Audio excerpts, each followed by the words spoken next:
So Boris was just chilling one day, and he got a phone call from Ericsson that said, "Oh, Boris, we heard that you are manufacturing cipher machine. That's good. We love that. Well, if you happen to get an order on 5,000 units from a random person in France, just accept it. Don't worry about it.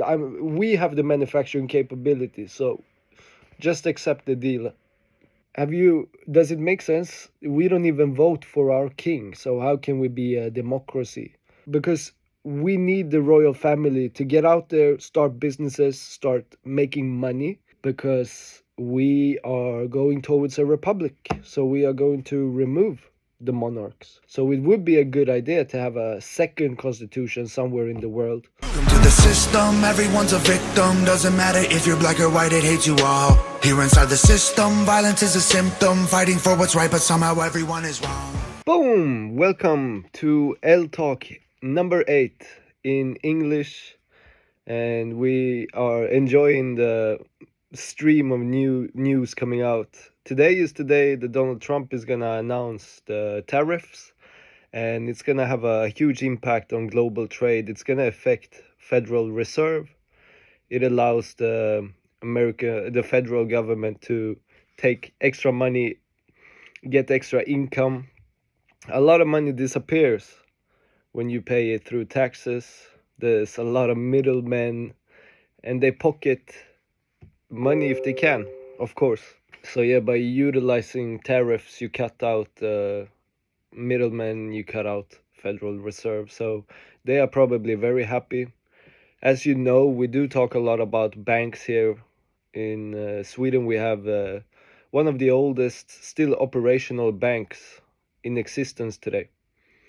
It's called Riksbank. It's our central bank, basically, and they recently announced the e-krona, electric crown. It would be like an electric dollar. And we are going to discuss where the name dollar probably come from. It's can't be outruled that it actually comes from the name dollar that we used to have here in Sweden, in mine country, a region where we have a lot of mines, and it's called Dalarna. Pretty similar though, so it can't really be ruled out. I mean, there's a possibility. It was a famous coin in Germany as well. They had Thaler, and we changed the name to dollar, and it could possibly be related to the dollar.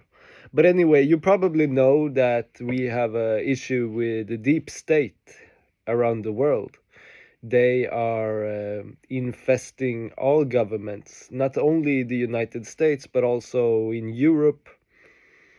Some people suggest that the deep state might actually have its inception and have spread from Sweden, but I think they are a bit conspiratorial, or whatever you want to say. So the greatest intelligence coup in history, a company called Crypto AG. Now, if you've read about CIA, about surveillance, the intelligence agencies, their coups around the world, you're probably familiar with Crypto AG.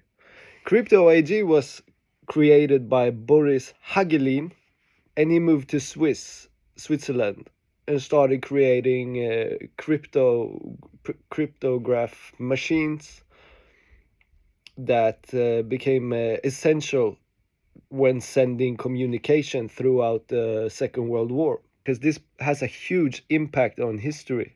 So the operation's significance lies in its scale and duration, is why it's the greatest intelligence coup in history, spanning from the 1950s to the early 21st century. And its impact on global events such as Camp David Accords, the Falklands War, the Iranian hostage crisis. The backdoors were not crude hardware flaws, but sophisticated manipulation on encryption algorithms and operational instructions, ensuring that only the CIA and its allies could exploit them.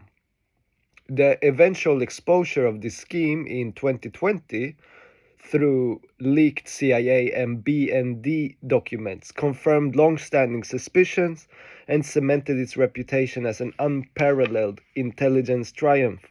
Boris Hagelin was fleeing Norway. He moved to the United States, bringing the signs for the M209 machine. He sells 140,000 units to the American Army during World War II, establishing a relationship with American cryptologist William Friedman. Hagelin relocates to Switzerland to avoid Swedish taxes. Fair move. Setting up Crypto AG in Steinhausen, a move that enhances the company's image of neutrality, because Switzerland and Sweden, yeah, I know it's hard to separate them, but they're two separate countries, but they're both neutral. And they were the only two neutral countries since the Wien Congress, where the European partners sat down around the table and decided that only two countries are going to be neutral 200 years ago. Why they didn't decide that all countries should be neutral and we'd have no war to begin with? In 1951, at the Cosmos Club in Washington, D.C., Hagelin and Friedman, now with the NSA, strikes a gentleman's understanding. Hagelin agrees to restrict sales of advanced encryption machines to US-approved countries only, selling weaker systems to others, with compensation for the loss of money with those sales. 1955, Friedman visits Crypto AG in Zug, Switzerland, formalizing the arrangement. Documents reveal Hagelin provides technical details on machines like C52 and CX52, enabling the NSA to exploit their weaknesses. The US also influences instructional materials to weaken encryption for certain clients. So they started to decide which type of level of encryption a receiver of these products would have. So CIA, in connection to NSA, Crypto AG, and we're coming to it.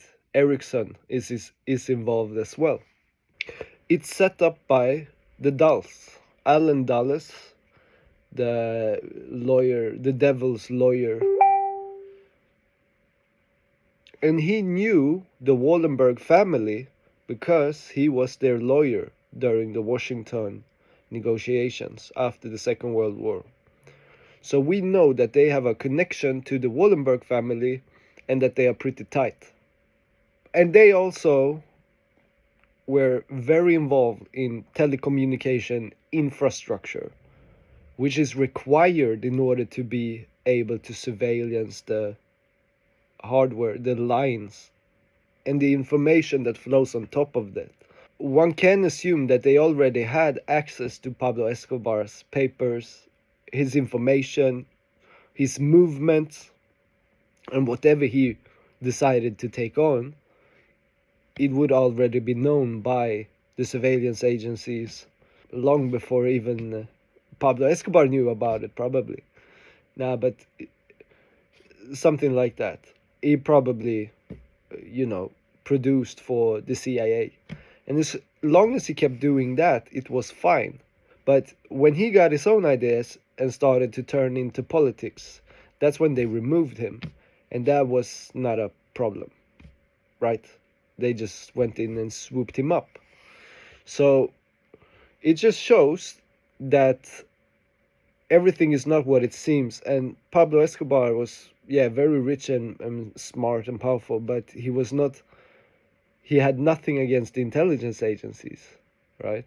So before Crypto AG was formally established in Switzerland in 1952, Boris Hagelin, its founder, had ties to Swedish industry. In the 1920s, Hagelin took over Aktiebolaget Kryptograf, a Swedish firm, and began developing cipher machines. During this period, he secured a significant order for 5,000 encryption machines from France. It was facilitated through connections with Swedish industrialists, including the Wallenberg family, who controlled Investor AB, a major stakeholder in Ericsson. Although the machines were to be manufactured by Ericsson's French subsidiary, LM Ericsson in Colombia, France, the order was disrupted by the Second World War, and production never fully materialized. This early link suggested Ericsson was part of Hagelin's network before his move to Switzerland, though it predates the CIA's direct involvement. So Boris was just chilling one day, and he got a phone call from Ericsson that said, "Oh, Boris, we heard that you are manufacturing cipher machines. That's good. That's good. We love that. Well, if you happen to get an order on 5,000 units from a random person in France, just accept it. Don't worry about it. We have the manufacturing capability, so just accept the deal." And like 2 minutes later, somebody from France called Boris to say, "Hey, Boris, we would like to order 5,000 units. And he just thought, well, good that Ericsson just called me, because now I have the capacity to do it. So you can't make this shit up. Ericsson is today in 184 countries, and it's interesting to see how Ericsson has developed over time. It could possibly be a very useful tool for the good guys, for the coup movement. If they are collaborating with the Wallenberg family, they would be more than a suitable partner. So they have their hardware in 184 countries around the world. The telecommunication infrastructure is controlled by a single entity, a private corporation in Sweden. There's some technical details that go into it, but basically the World Bank went out 1962 and told us that the telecommunication infrastructure is a country's central nervous system. So it is pretty important. And you don't want a private corporation up in the north, like Santa Claus workshop, controlling your country's central nervous system. Imagine somebody controlling your central nervous system in your body. 80% of modern warfare is information warfare, right?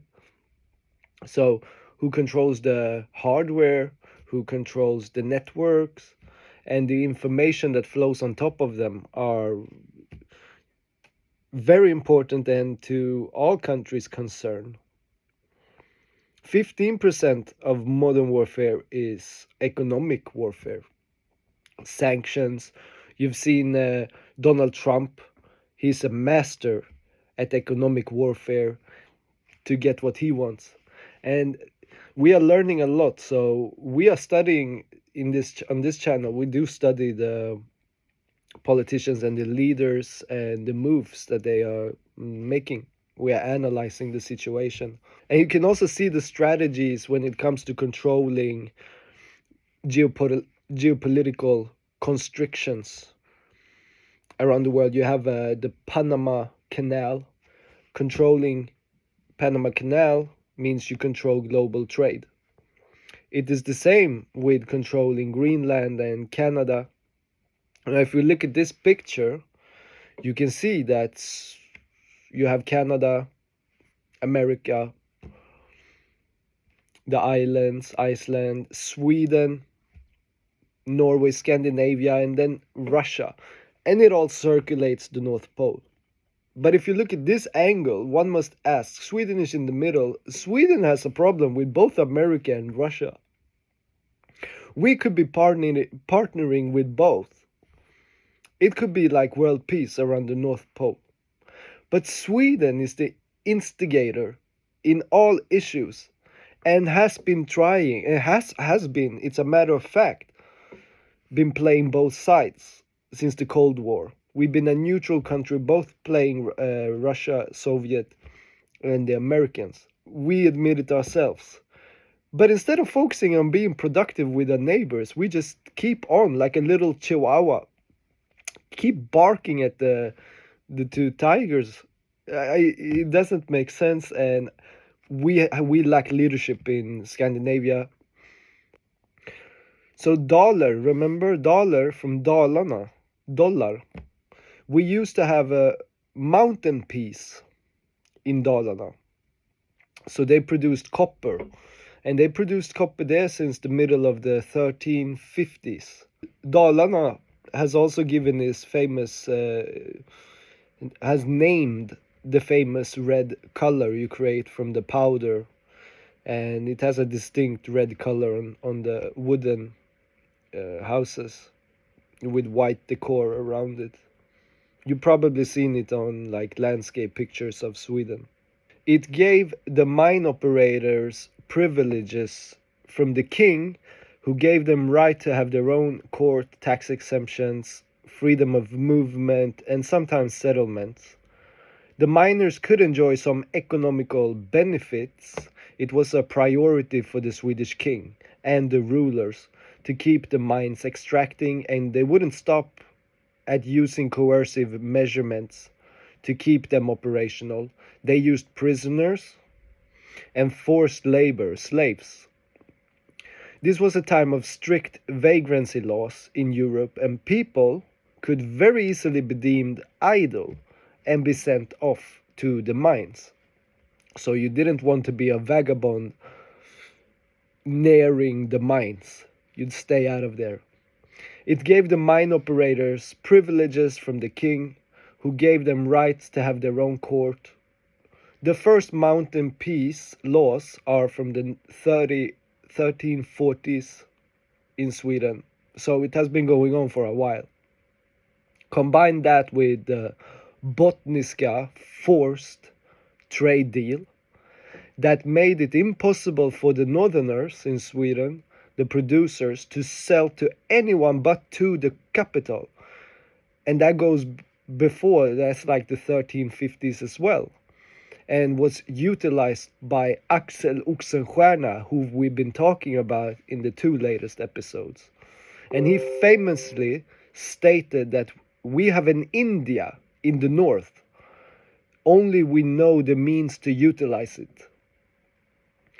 And who haven't heard about Jantel law in Sweden?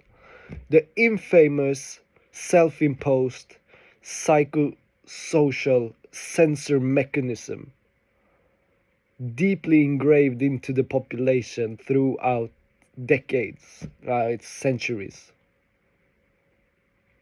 You should not believe that you are better than anyone else. You should not be allowed to put up your head. We are brainwashed, we are programmed, we are formatted this way. And we also have Greta Thunberg. Do I need to say anything else? She made big headlines in 2016, and when Trump was entering the office. Coincidence. So Greta probably, she didn't even know, of course, which corporate interests that were lurking in the background. She might very well genuinely believed that we would all be swimming in the oceans by now. So when you look at it, how the big corporations and the politicians used Greta to further influence their own agenda, you can definitely see the deep state characters. They hide from nothing. They'll hide behind little girls if they have to. So this is the problem that we have here in Sweden, is that this economic commentator, he says that Ericsson should be ashamed for bending over for Trump. And this is the problem we have with the population in Sweden. In general, people suffer from Trump derangement syndrome. He's orange, and that's the best argument. They might say that he's racist and think that they have a point, but it's obviously lies. So this reporter says that they should be ashamed for bending for Trump. They should not be ashamed for surveilling 184 countries, a private entity controlling the telecommunication around the world. That's not the point. So yeah, I hope Andreas Chervenka wakes up one day. And we obviously also have a problem with the population in decline, with not enough babies being born. We under replacement levels here in Sweden, but also all of Europe is facing this issue.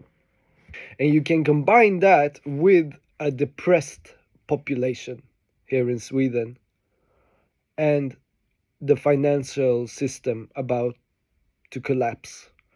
We are living in the collapse right now. It just doesn't happen overnight. It takes time, and an incredibly large amount of people still unaware of this reality that we are living in right now.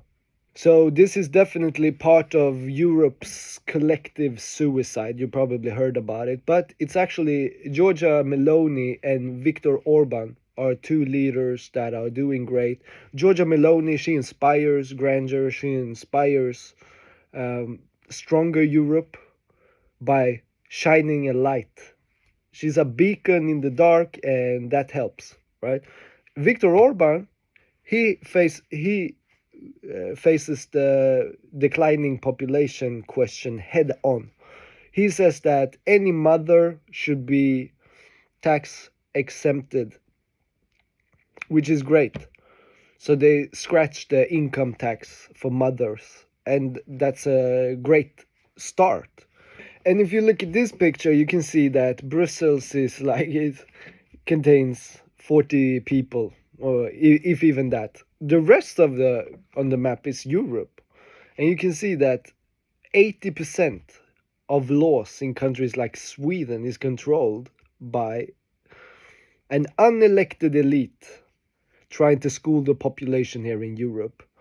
And I'm not impressed. They are hiding behind bureaucracy, not facing the people. So we need more voices in Europe. We need Giorgia Meloni, for example, pointing at the elite, and we are very thankful to J.D. Vance and his speech in Munich.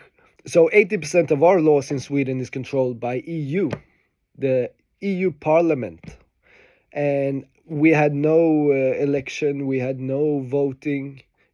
This was just done. They sidelined the Swedish population in the background.